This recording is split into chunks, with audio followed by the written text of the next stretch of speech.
দাদা কোনো আবার আবাস যোজনার টাকা দেওয়ার কথা বললেন। আজকে সাংসদ অভিষেক বন্দ্যোপাধ্যায় ঘোষণা করে দিয়েছেন, বসিরহাটের মঞ্চে বক্তৃতাটা শুনে নেবেন। আচ্ছা, পঞ্চায়েতের জন্য একটা ঘোষণা আছে, 4টে পঞ্চায়েতের জন্য একটা ঘোষণা আছে। আজকেই সাংসদ অভিষেক বন্দ্যোপাধ্যায় বলেছেন যে এটা আমাদের ঘোষিত নীতি, যে পঞ্চায়েত এই নির্বাচনে তৃণমূল কংগ্রেসকে জেতাবে সেই পঞ্চায়েতে আবাস যোজনার সমস্ত টাকা এই ডিসেম্বরের মধ্যে মমতা ব্যানার্জি দিয়ে দেবে।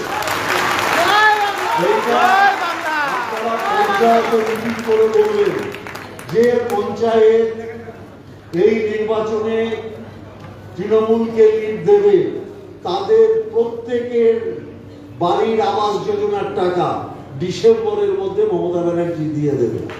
অতএব পঞ্চায়েতগুলোর মধ্যে প্রতিযোগিতা হোক।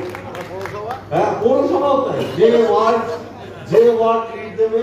আচ্ছা, 31টা ওয়ার্ডের মধ্যে আবার নিয়ে নির্বাচন কমিশনের নালিশ হবে। আমি নামডাঙ্গায় গিয়ে বলেছিলাম যে অঞ্চল লিড দেবে তার প্রাইজ আছে। নির্বাচন কমিশনে নালিশ হলো, আমাকে সাংবাদিকরা জিজ্ঞেস করলেন কি প্রাইজ দেবেন, আমি বললাম অকুণ্ঠ ভালোবাসা, যারা জিতবে তাদের ভালোবাসা দেবে। পার্থভৌমিক জানেন, পার্থভৌমিকটা ভোট পাবে না, তৃণমূলকে মানুষ ভোট দেবে, তাই লোক দেখিয়ে প্রলোভন দেখিয়ে ভোট কেনার চেষ্টা করছে। এটাই তৃণমূল কংগ্রেসের কালচার, মিথ্যে কথা বলা। কারণ আবাস যোজনার টাকা ওইভাবে কোনো পঞ্চায়েতকে বেশি দিয়ে দেবো, আগে দিয়ে দেবো, কোনো পঞ্চায়েতকে পরে দিয়ে দেবো, হয়তো কেন্দ্রীয় সরকারের টাকা। প্রাথমিক খুব ভালো করে জানেন, এখন জানেন তো যে নির্বাচনে জেতার কোনো জায়গা নেই, বিজেপি জিতবে, তাই যতখানি মানুষকে ভুল বুঝিয়ে দিয়ে করানো যায় সেটা তার চেষ্টা করছে।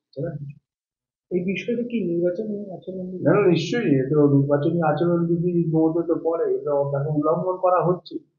কারণ তুমি লোক দেখাচ্ছ, তুমি এটা করে দেবো, ওটা করে এটা করতে পারে না, এটা বেআইন সম্পূর্ণভাবে। এবং আমরা নির্বাচন কমিশনের কাছে নিশ্চয়ই এই ব্যাপারে জানা হচ্ছে। দাদা কোনো আবার আবাস যোজনার টাকা দেওয়ার কথা বললেন।